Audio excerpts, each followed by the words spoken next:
Hello everyone, Prince back again from Aussies Group Brisbane office. I've got along with me my colleagues who are also registered migration agents, and we are going to discuss on few of the topics which is related to the permanent residency in Australia. Some of the topics we're going to discover or explore today, I'll mention that after the introduction. Thank you, Prince. My name is Sohag Patel. I work at this Brisbane City office. I am a registered migration agent. Hello guys, my name is Dipen and I'm a registered migration agent at Aussies Group Brisbane office.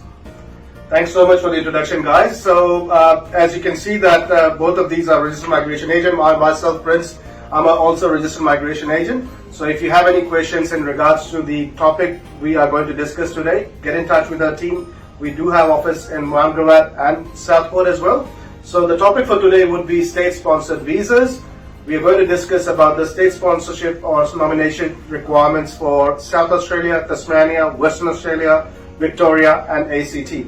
So 5 states so far. Obviously, we are still waiting for New South Wales and Queensland to open and release the new nomination requirements for financial year 2021 and 22. But so far, we've got these 5 states and territories we're going to discuss about. Before I get started with these state nominated visa requirements, I would like to touch base on the quota, what we have been assigned from Department of Home Affairs for this financial year 2021 and 22, and at the same time what are the basic requirements to apply for a permanent residency visa in Australia. So in terms of the quota, we have got the same quota what we have in last financial year for this financial year as well. There hasn't been any change in the quota in terms of quota. So in terms of employer-sponsored visa, it is still 22,000 what we had last year as well. And for skilled state-nominated visas, we have got about 11,200. We can break it down into certain states, like for the state. If we talk about the state quotas, the maximum number of seats or the quota allocation have been given to New South Wales. For 190, they have been assigned 4,000, and for 491, they have been assigned 3,640. So I think New South Wales, Tasmania and South Australia have been the winner in 2021 and 22. They have been assigned the most quota for this financial year for state nominated visas. However, Queensland, Victoria and Canberra have got these quota from the state, from this government as well. So, but in terms of comparison, obviously other 3 states win the quota limit as compared to these states. All right, so let's get started with Western Australia. First of all, we had an invitation round recently, but the information hasn't been released yet, which I think Sohag will be giving us more information on. So Sohag, off to you. If you can, please discuss the criteria for Western Australia, how the applicants living in Western Australia or how the applicants living interstate are eligible to apply for Western Australian state sponsorship, please. Sure, thank you very much, Prince. Western Australia just recently met the round today, and we do not have the full results, but we do have an internal data which shows that the few applicants got invited. For example, developer programmer with the 95 plus 5 points, and we had a couple of applications for the accountant with the 95 plus 5 points. They both not got invited. Basically, what I assume that the accountant, anyone who got the invitation, would be above 100 points. Right. And the basic requirement for the Western Australia changed the requirement a couple of weeks ago. It used to be only for their graduates before. Now it is open to anyone who is living in Australia, and if they have a job offer letter from Western Australia for 12 months full time in their nominated field, plus they have to have a highest ranking in their EOIs. So we just got the invitation round, and we just have to wait for the WA government to publish the actual data, so we can guide our applicants whether to plan for the WA or not. Well, thank you for the information, Sohag. I would like to get some more detailed information, as you mentioned about the options available to interstate applicants and all. But I believe there are 3 different lists available, like Yes. Schedule 1, Schedule 2, and Schedule 3. Would you be able to shed some more lights on what this schedule is about and who's eligible for this particular schedule? Like there are different occupations, different lists. Yeah. So what Schedule 1 list is about, what Schedule 3 list is about. If you can please give us some more information to our viewers, that would be good, please. Sure, definitely. So there are 3 different schedules. So schedule 1 is a general category. So schedule 1 have their own requirement. For example, anyone who got the overseas experience, plus if they have worked in Western Australia, they are not Western Australian graduates, and if they meet the certain requirement of Western Australian government, each occupation has a different requirement. Some occupation require higher English score and all those kind of requirements. So schedule 1 is a general category. Right. Second category is for the Australian who are not Western Australian graduates. I think this is the most popular category, if I'm not wrong, Right. because this gives an option for interstate applicants. That's right. Till so far, Western Australian government only invites WA graduates. Now they open to everyone. So the second schedule category is open for everyone. And then recently we just seen the round. The point system is really high, and we just have to wait and watch for the final invitation round. But however, through our internal source, I have heard, came across the information that WA graduates are getting invitation with the lower points compared to anyone who is not graduated from Western Australia, but living in Western Australia. Right. Okay, that's good. So what I've understood, what you've just said, that okay, if you are a Western Australian graduate, still there is a very good chance for you to secure an invitation from state government rather than for someone who is applying from interstate. Is That's that right, with the less point. With less points. Okay, right. That's good.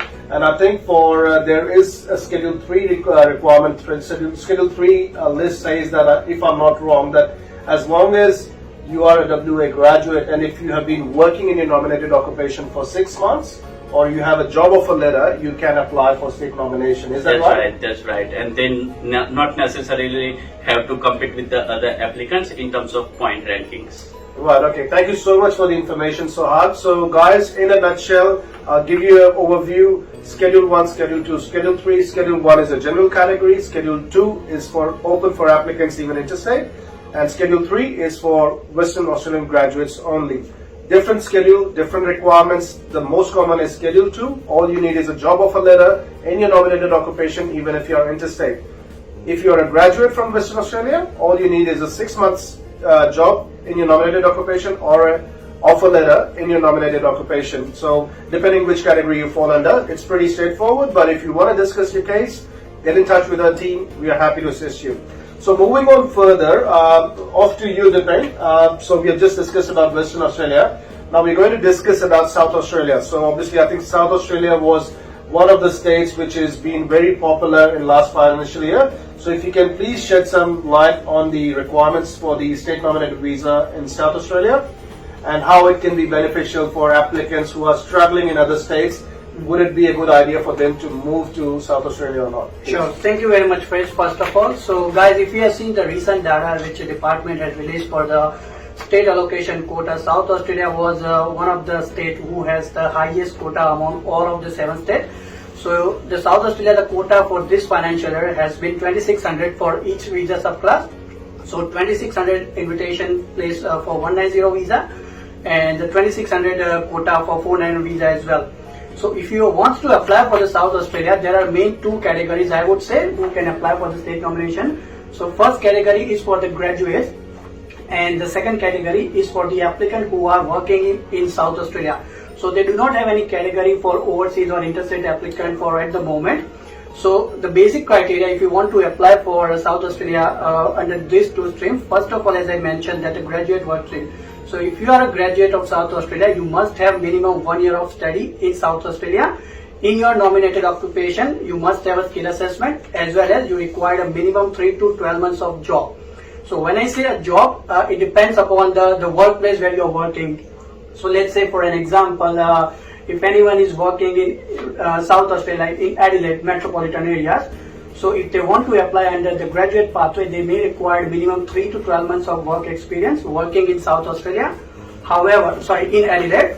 However, if they want to apply under 491 category, the requirement may be further down to 3 months only. So if someone is a recent graduate and if they have only 3 months of work experience in their nominated occupation, at least 20 hours per week, that is also accepted by the South Australian government for the state nomination process. So again, this is a good criteria where lot of states are not accepting a part-time work experience, and South Australia has this requirement. So this could be a really good option for the applicant who has just completed their 485 visa and they are on a visa where they do not have a full-time work rights. So this is a really good option for those applicants. Second category, Prince, which I would like to mention here is a working category. So like all other states have this category of if you are living and working in those particular states. Similar, South Australia has the category like if you are working in your nominated occupation for last 6 to 12 months, depending upon your location again. So they have a different criteria depending upon a particular occupation. So if you are working for 6 to 12 to 24 months in an Adelaide area, you will be eligible to apply for either 190 or 491 state nomination program. However, for again 491, there is some exemptions available. So the requirement is further down to 6 to 12 months. The good thing about South Australia is again that the occupation list is broader compared to any other state in Australia, and they have most of the occupations available in their state nomination occupation list.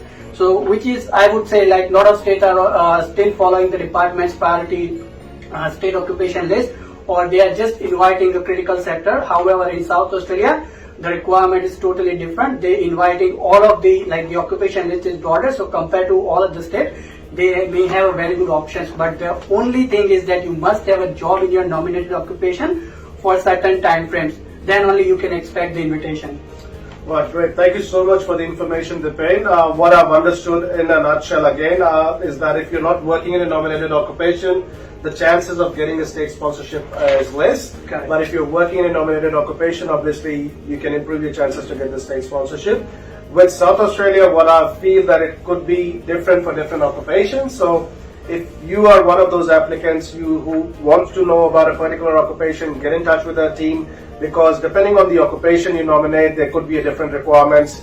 So if your friend is a software engineer but you are an accountant, the requirement could be different for these two occupations. So every occupation, different requirement. Get in touch with us. We can provide you more information about the particular occupation. So let's move on further to the different state. So I'm going to discuss about Victoria. So Victoria, as we all know, started accepting the ROI from 7th of July, a couple of weeks back. But unfortunately, Victoria only opened the door for STEM categories. So STEM category, which covers up science, technology, engineering, mathematics, and medical as well. So if you are working in any of these sectors, or if you have completed a qualification, or if you're nominated occupation in any of these 5 major sectors, you may be eligible to apply for 190 visa. But apart from that, if you are not working in that category, you may be considered for 491, but you have to prove that as long as you are helping the Victorian government to recover from COVID, like you have to prove that you're working in one of those critical sectors. For example, if like for 190 specifically, I want to mention that if you're working in group level 1 or 2 occupation, you can only apply, then only you can apply for 190. If you are a chef or a motor mechanic, unfortunately the doors are closed at the moment from Victoria. If you're working in skill level 1 or 2 occupation, then only you can apply for 190. But for trade occupation, there is a possibility that you can apply for 491 visa in Victoria, but you have to prove that your occupation is critical to COVID recovery. For example, if you're working as a chef in a hospital or in a nursing home, you may be considered working under critical sector, and you may be invited for 491 visa. You need to have a job offer letter in your nominated occupation. Apart from that, obviously you have to look into the options available for yourself in different states. So especially if you are a trade applicant, do look for different states, because there are not many options available at this point of time in Victoria. So let's move on further, guys. Over to you, Suhag. I think we have already discussed Victoria, South Australia and Western Australia. We are going to discuss about Tasmania. So Tasmania, Suhag will be giving some more information, please. Sure. With Tasmania, there are 2 normally different categories at the moment available. Offshore category is closed at the moment. So the onshore category, for the onshore people, so first is the Tasmanian graduates. So with the Tasmanian graduates, they have a specific requirement. So they have a targeted sectors, we can call it. the area in which student has to study for a year. So the basic course requirement is that the course has to be for the 40 weeks CRICOS register course, and student has to live in Tasmania for a year, and if they have a family members, they can't stay in another state. They have to stay with them along with the main applicants. So that's the basic requirement. And for the which course they have to study, that's the most question everyone has. All right, I agree with you. A lot of applicants comes to us and they say, okay, well, I want to go to Tasmania. I can complete their 1 year study. Can you tell me the courses where that leads to 491 pathway? That's the main point for the graduates. So if you have studied in another state and if you wanted to move to Tasmania for the study purpose, so there are targeted sectors they have mentioned on their priority list. One of them is building and construction. So if you have a certificate from the Tasmanian TAFE or any other institute for the building and construction, you do not require any experience. However, we encourage applicant to work in that field in order to increase the chances for the 491. There is another easier category, those people who are working in aged care, even in other state.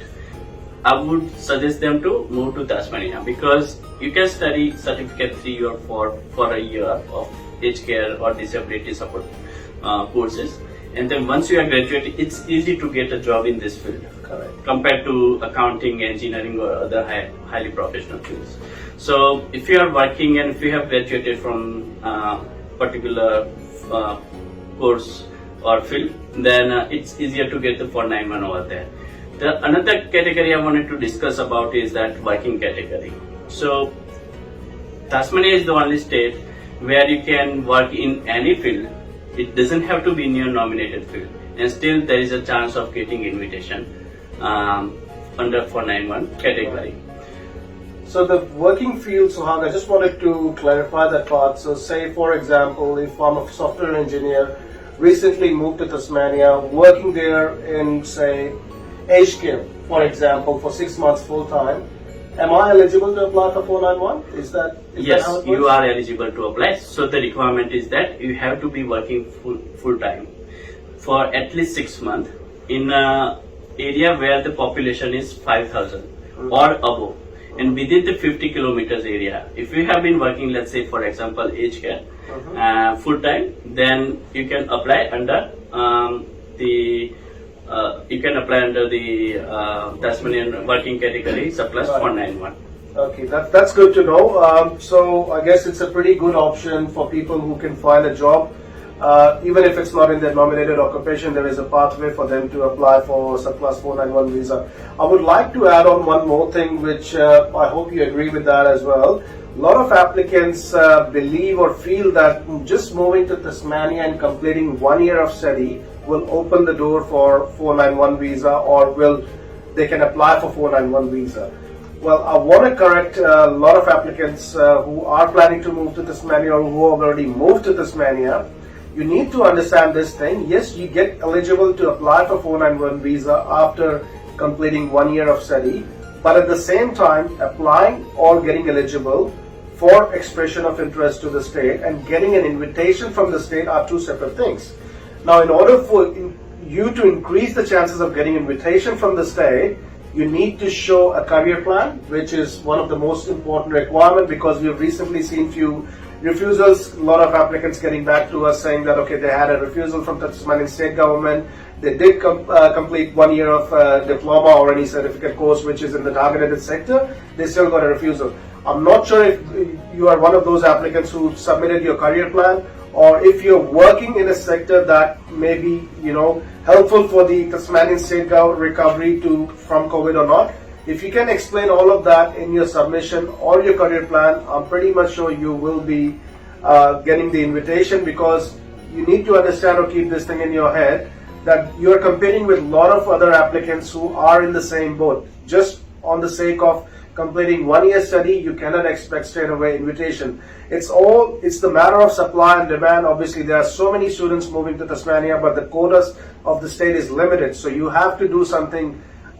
You have to take a step beyond your scope, where you can show that, okay, why you are skilled enough, what capabilities you have that you should be given the invitation. As long as you can prove that, there's a good chance for you to get the invitation. I hope that you guys agree with that, right? Yes. So let's move on further, guys. We have discussed about Tasmania. Now, moving on further, we're going to discuss about Canberra. If you can, please share some information regarding Canberra. Obviously there are a lot of, there has been recently one small business owner category as well, but that is something later we can talk about. If you can just cover up the general requirements for Canberra. Sure, Prince. So again, like first of all, I would like to start with the quota what Canberra received this year. So this financial year, the quota for 190 what Australian Capital Territory has received is only 600 quota for this financial year. At the same time, they have received a 1400 quota for 491 visa category. So it is clear that if you are going to this Canberra for in the hope of 190, I would like to give you information that the chances are very low in getting 190. Most probably, as they have a very high quota of 491, you will receive a 491 invitation. Recently, we have an invitation round yesterday from Canberra where we have seen that under 190 category, the minimum requirement from Canberra Matrix, that was 90 points. So any applicant who has a 90 points in Canberra Matrix, only those people have been invited. While if you see for the 491 Matrix invitation round, there was only 65 points. One of the things I would like to mention here, Prince, that a lot of people are moving to Canberra because they have seen the result from the previous invitation round that their friends have been invited with 50 points or someone has invited with 65 points or 60 points, sorry. So I would like to mention here that in Canberra, since last year, they have almost for 1500 of applications are pending for 491 with the 491 invitation with the matrix score of 65, which is the minimum matrix score for this financial year. And at the same time, they have 700 of pending application for 190. So if you are moving in a hope of that, okay, I just got 50 points and my friend have been invited with 50 points, so I will get the same. So I would like to inform all of those guys, please check your options before moving to Canberra. Maybe your friend have been invited with 50 points, but that was the last financial year. This financial year, the requirement has been changed. They have been updated the requirements, and the chances are that with 65 points, not many applications will be invited. But the Canberra, they have a very good opportunity under the small business owner category, which is a newly introduced stream under the Canberra, if you are living and working in Canberra.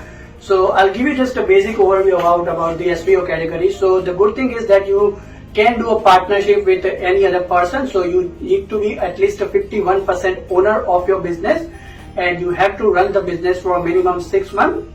However, there is no minimum investment requirement like Queensland and South Australia have the minimum investment requirement.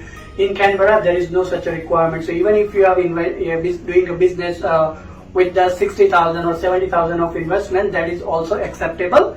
However, there are certain rules and regulations apply when you do the business in Canberra, and one of them is if you are doing a business, the business has some limitation, like you cannot do a taxi business, rideshare business, or your business which has been used to get a nomination in Canberra under SBO category. So for example, I have been contacting by a lot of applicants and stating that, okay, my friend have been invited, now I want to take over that business. So in this case, Canberra will not issue an invitation if that business has been used previously to secure a nomination. So make sure, guys, do not go and buy the business, for example, which has been used previously to get in the state nomination program.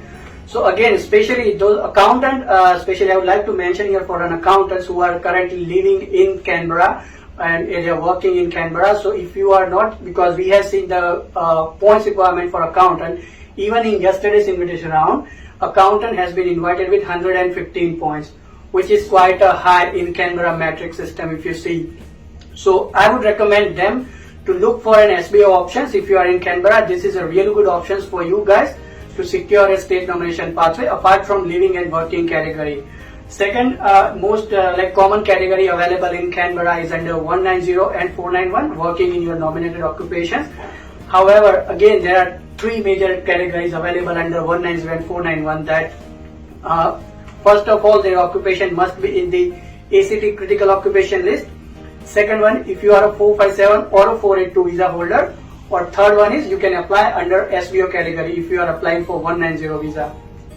And for 491 visa, the simple requirement is like other states have the requirement for 190 or 491 that you must have been living, working in your nominated occupation.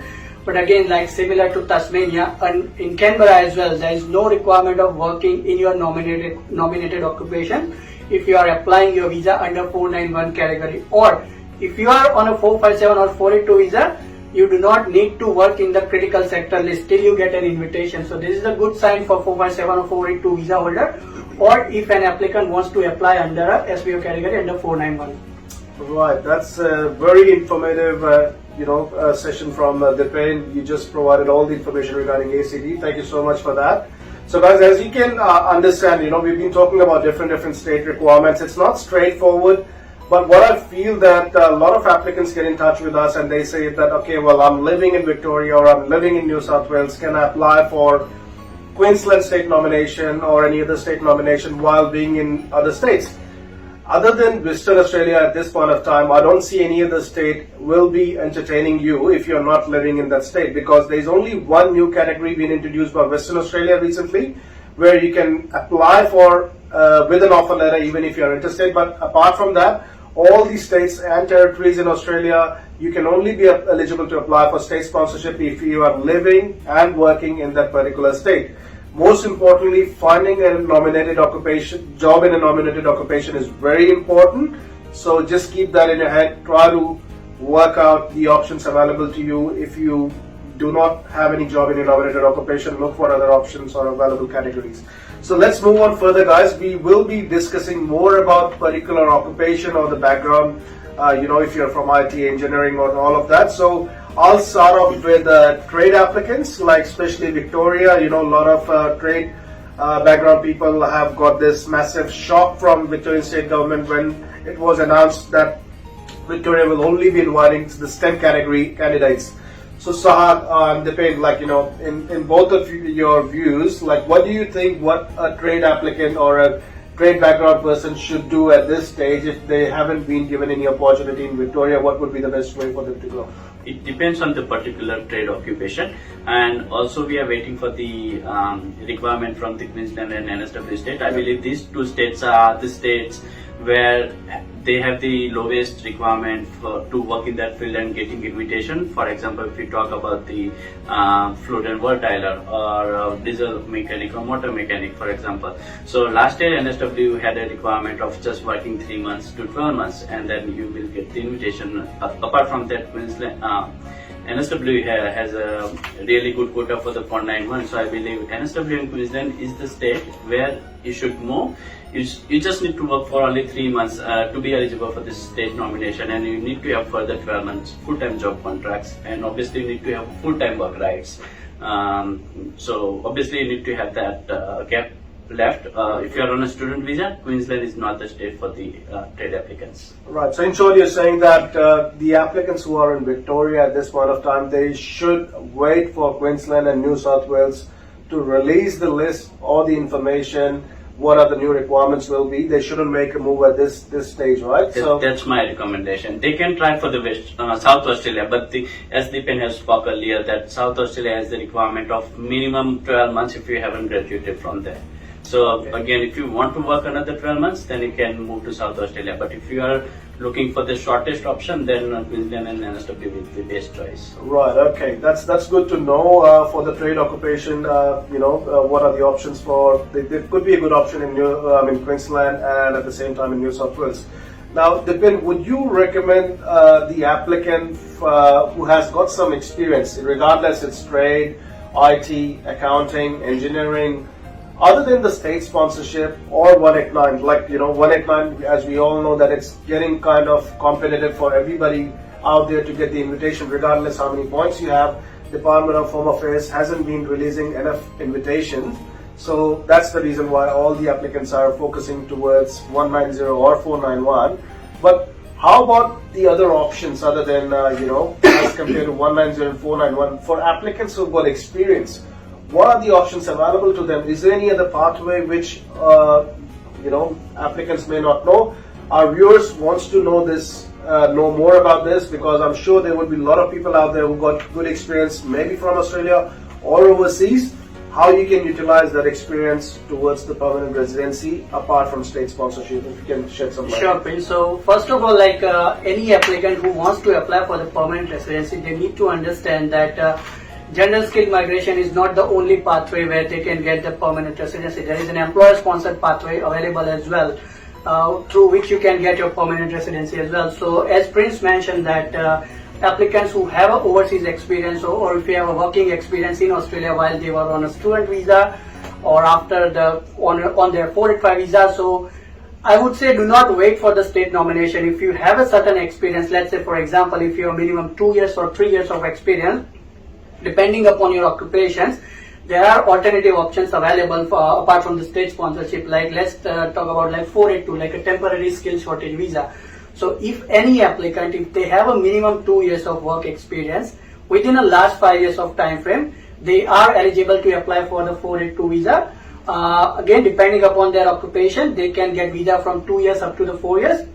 And further, while on their 482 visa, if there is an opportunity available or there are options available for them to apply for the state nomination visa or even for 189 visa, they can apply simultaneously. However, first of all, my advice to those people or those applicants that secure our options, if you have an option to go for 482 visa, do not wait, act fast, because maybe you may need to go on a student visa later on maybe, and you may lose the opportunity for the state nomination program as well. Similar, like the same time, I would say that if you have a 3 years of experience, for example, someone has just to give you an idea, like a retail managers, those applicants who has working in the retail industry for last 2 or 3 years, I would encourage them to apply for the employer-sponsored visas, because for them state nomination is not options for them. So if someone is working in the retail industry, have a 3 years of experience, they should look for the 494 visa option, which is again an employer-sponsored visa option, and can lead to further PR options through 191 category. Right, thank you, Dipen. So I just want to cover up something for employer-sponsored visa. For employer-sponsored visa, keep in mind that you need an employer to sponsor you. Depending on the visa category you're applying for, either it's 482, 407, 186, 494, you need an employer. It could be in metropolitan city, it could be in the regional area.